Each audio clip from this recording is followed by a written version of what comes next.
Was the collapsed structure a proper case of a disaster waiting to happen? Now, some residents claim that the 3-year-old structure appeared destined for collapse months before it eventually went down. City engineers agree that the structure was poorly put up and should not have been approved in the first place. Anoxikolia reports. The collapse of the school structure happened in a matter of seconds, leaving occupants little time to flee. Experts have concluded that the collapse was bound to happen.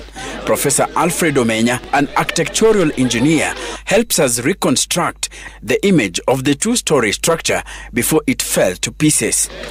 As he uses his pen and paper to rejoin the pieces and usher us into what could have gone wrong, it becomes clear that the structure was shoddily put up and wrongly deemed safe by the authorities. Yeah, because you can see this is a timber structure with mabati on the outside, and this is an upper floor action, that's why it's here. And you can see the concrete slabs that were put on, in fact the caster slab that was being carried by these timber pieces.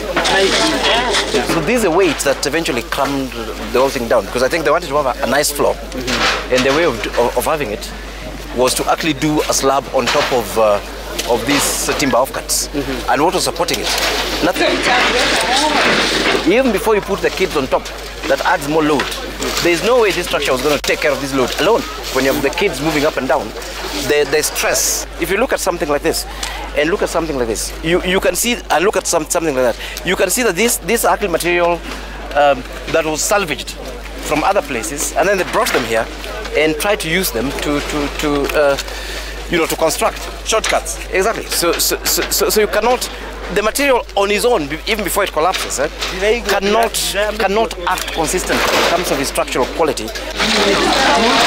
He says for such a structure to withstand increased pressure, the building has to have a strong foundation, pillars and floors made of reinforced concrete. Chicken wire is not reinforcement for this type of structure. You expect steel running across. This is chicken wire? Yes. This is what you're talking about? Exactly, this one. The collapse of the structure is erecting debate about failure by government agencies to enforce construction regulations. The regulations require contractors, among other things, use of higher quantities of steel. But in a country where corruption permeates every level of society, regularities have been unevenly enforced. In fact, such structures in many informal settlements are never approved by the city county of Nairobi. They are deemed unapprovable. This is constantly a cash cow for them.